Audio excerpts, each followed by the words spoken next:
What's up, Alex? We're back again for another Boards and Bottles episode, and now we're into the 20s of episodes. Doesn't seem possible. I know. Last week we did Wonderland's War. That was one of my favorites. It was awesome. It ended weird, but I think I'm still reeling from that third one. But anyways. Yes. So if you don't know who we are, we're the Boards and Bottles guys. We pair exceptional games with wonderfully creative drinks and make an amazing pairing. So please, we just ask that you like, subscribe, follow us, and comment on social media. Let us know what you think. So today, game night, once again. Love it. Back at it. I'm bringing a game that I actually got from my wife for Christmas.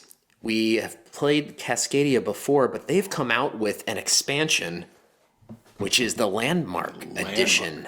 Ooh, Landmarks. That's pretty exciting. Oh, yes. So that's what we're going to play. And you and I played a little bonus game before this video. We did. And you crushed me. It happens. Let it be noted. I thought I had him, but it wasn't to be. No. So Cascadia is a really fun game. Where it is pretty simple, right? You start out with a tile, and you're placing kind of like creating your own park in a sense, right? And there are all these little tiles that show you what different animals you can put on them and what different types of habitats there are. So there's like prairies and forests and mountains and rivers and all kinds of things. And so throughout the game, you are pairing these with a bag of wonderful little animals. So there's foxes and salmon and bears and elk and other creatures, oh my, right? Oh, yeah. And when it's your turn, you're kind of creating your little tableau. And so you're taking a tile and a corresponding, well, it doesn't always correspond, but an animal. And you place the tile in your tableau and you place an animal wherever you can, if you can. And you got skunked one time. I did, and then apparently you just gotta chuck that animal in the trash. Like, that feels very non-hippie crunchy theme. Like, I wouldn't expect that from a nature game, but sure, yeah. Just throw these animals in the trash. Well, they expect you to be able to place a little bit better than that. So, most don't get that. Not conservation-minded enough. So, of course, it seems, that's simple enough, but also scoring comes into play. Sure. So there are all these cards. That's kind of the variety of the game, are that there are these end of game scoring cards. So it tells you for each different animal type, right? All the different animal types. You pick one of the, and I think they go up through like F, G, now I, maybe. Tons of variety. Different ways to score. So it'll say something like, for every contiguous salmons, that you have touching each other, or foxes that are not next to each other, or, pairs of hawks that you have, or birds, or whatever. So, scoring cards. Now, my thing about this game, Dan, right, is that I have to be brutally honest. My wife loves this game. I cannot stand this game. I think it comes down to the theme for me, right? Because I sit there and I go, well, great. I've uncovered a forest and I've uncovered a bear.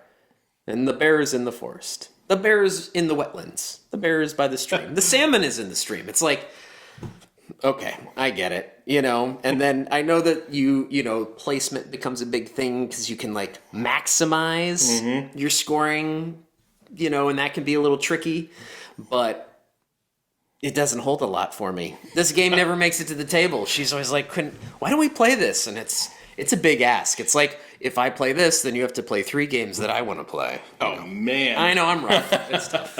So don't negotiate with this guy. Unfortunately, in this case, I think your wife's right.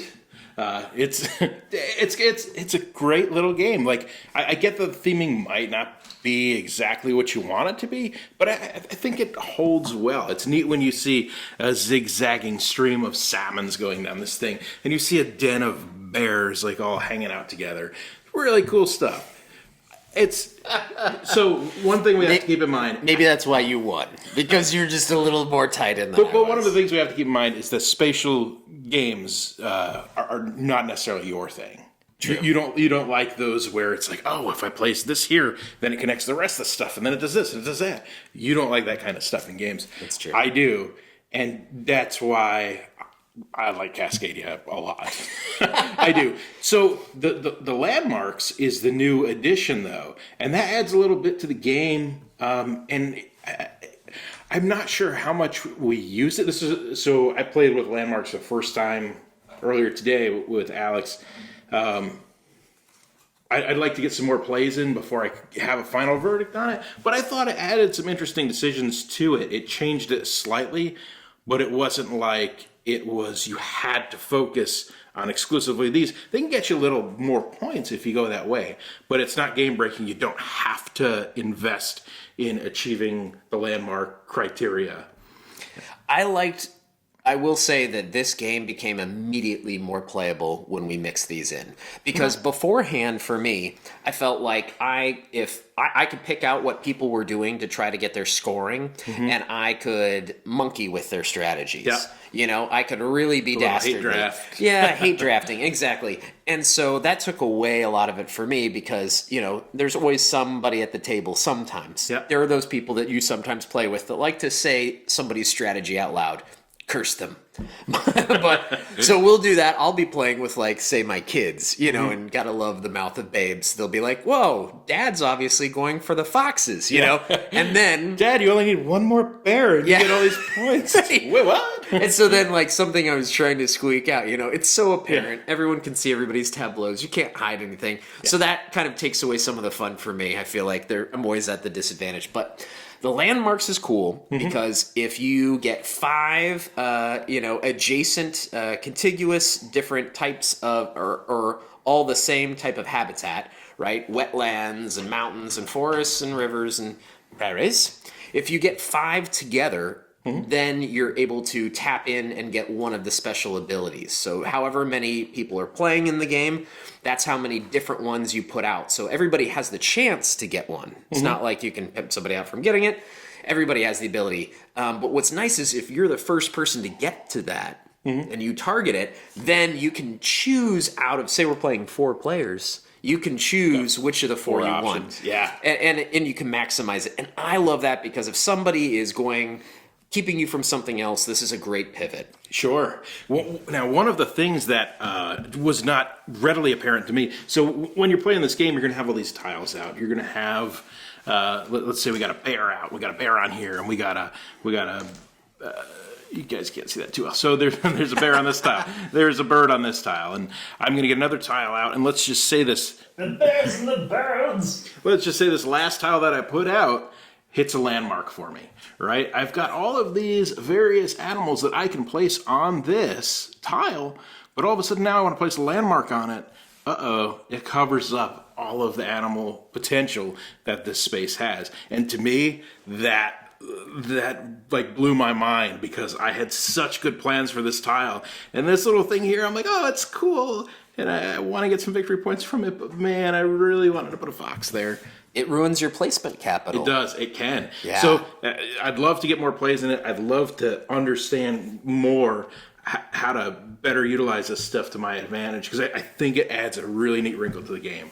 And I think 3 is the sweet spot that I've found so far. You don't want to try to go for all 5 because you're going to drive yourself crazy. Yeah. And you're going to take up too many spaces and make it way too tight again. But yeah.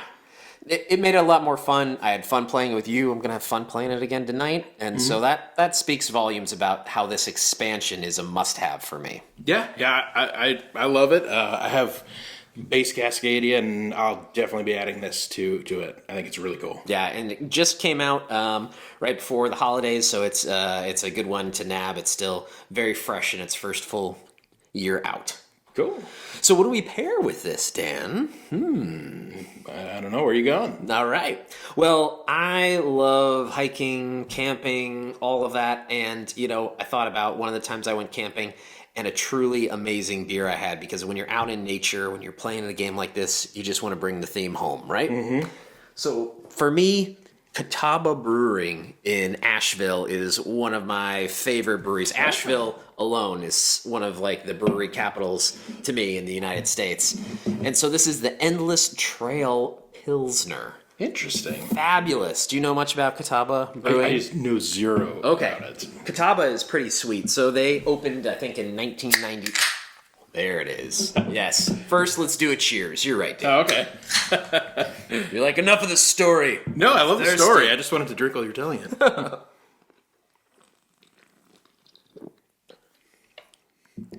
That is lovely. It is. I enjoy that. A little lemon, a little delightful. It's an easily crushable Pilsner. It is. Very much so. So tell me about Catawba. So, all right. So, Catawba, yeah, I had to double check. Started in 1999 in Asheville. It's grassroots. It lives its mission, which is what I love about it. So, specifically the Endless Trail Pilsner, right? That came out, I think, in 2023.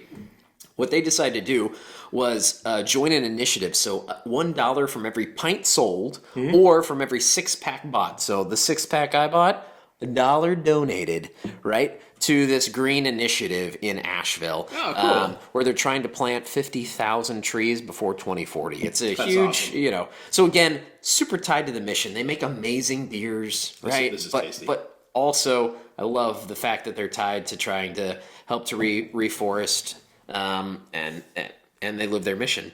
And Endless Trail, this is crushable. So I hate to say it, I brought it and we're drinking it right now. This is the first time ever, I think, that I don't have this to drink for game night because I drank them all. Oh, no. These are the only 2 that I have left. It was so good. Last night I was just like, I'm gonna have another, anyways. So Game Group guys, trust us. This is a good This is a really good pairing. And yeah, we'll have fun, you and I, tonight, having a little sip in front of them. Definitely. This is awesome.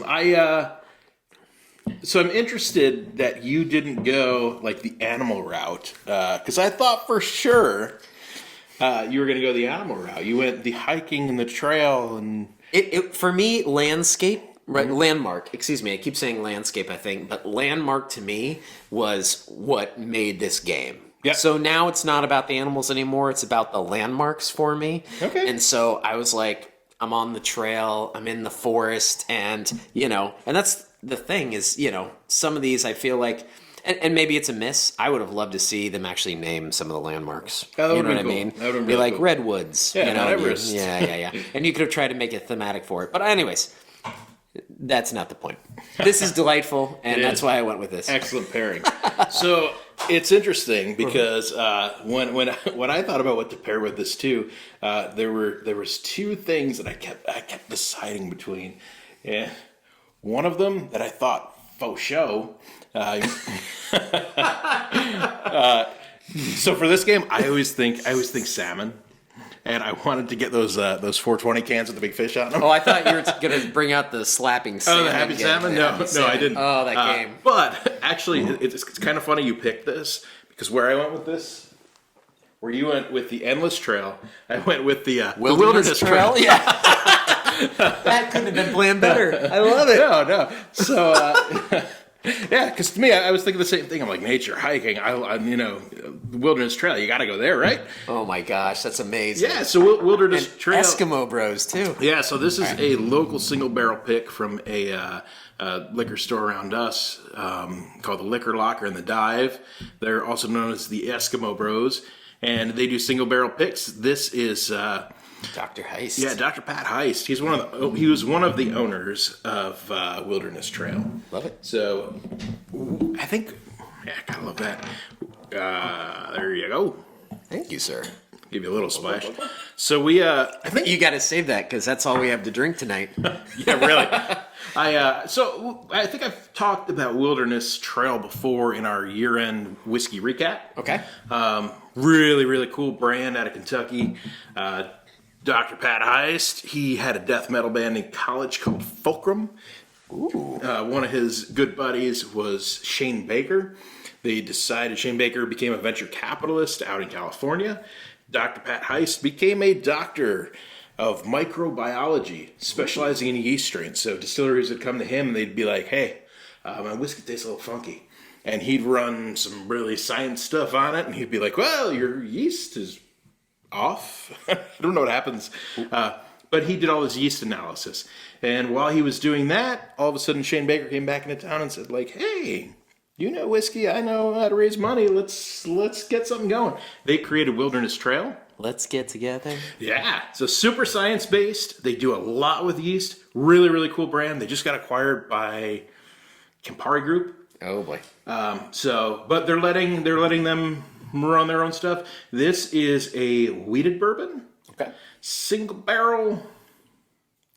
56.5% alcohol. Wow. This is so exciting. I almost So- took a sip before you. That's okay. shameful. Cheers. Cheers.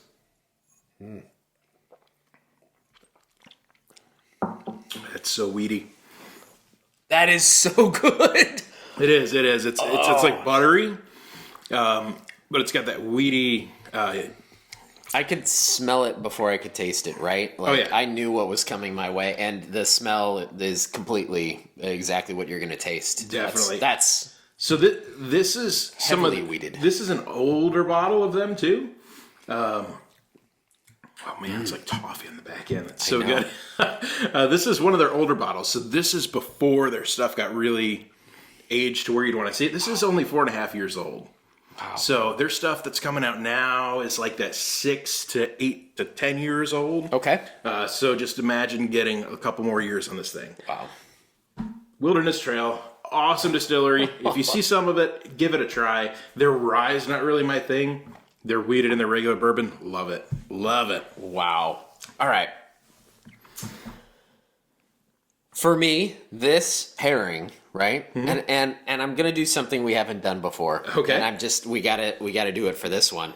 And I'm feeling in the moment, so you gotta go with me, okay? Okay, I'm in for it. I'm here. Don't say no in front of the people, okay? Again, we'll just cut it out.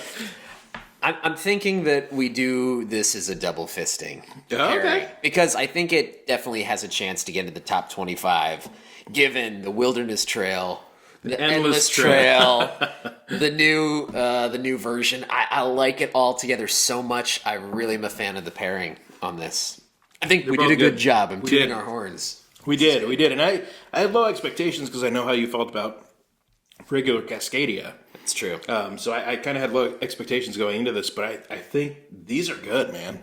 And I will tell you that whiskey is exceptional. And this beer is crushable. So good. Exceptional, crushable, and playable are all things that work well together. Yeah, I just wish we had more of this beer.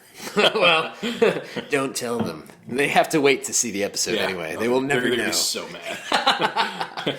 You have water and whiskey tonight. Yeah. What? We're used to two things. I think I have some PBRs in the back of the fridge you can have.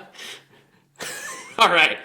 For me, this is definitely the pairing of it is just is a glass full. Oh yeah, this is definitely. Game alone, I'd be saying meh, but that's where I always believe in a pairing makes the game even a little bit better. So yeah. I agree on this one. Totally elevates it. All right, so looking at our list, I think, oh man, it might go ahead. You got a list there. I don't think it beats out Carson City in your high noon smoke wagon. That's so much fun. That one is good. But I'm looking anywhere from 20 on down. I could see it. Where are you finding I could see it going. I still like Ready Set Bet in Knob Creek. Mm-hmm. To me, that's a good one. I can see it going between that and On Tour. I agree. Wow. Breaking into, the 21st slot, and I did not expect that before we filmed this. I didn't think this would be in the top If you didn't 25. bring that and I didn't bring that, Yeah. this would have had no chance. Definitely. Yeah. Well, So give it a try. Let us know what you guys think goes well with Cascadia, because I think there's a ton of options out there. yeah, and Catawba Brewing has so many different beers. Wilderness Trail, like you said, has so many different offerings. See what else you like. Maybe there's another pairing that goes well. I mean, just because our names coincided here. What else works for you all? And let us know about Landmarks. If you get a chance to play it, give it a chance. Definitely. And if you've played Cascadia before and said it's not for me, maybe with Landscapes it is. Yeah, listen to me. I'm telling you. Yeah. It's worth it. Worth a shot. All right, Dan. What do we say? All right, guys. Game hard and drink responsibly. Cheers. Cheers.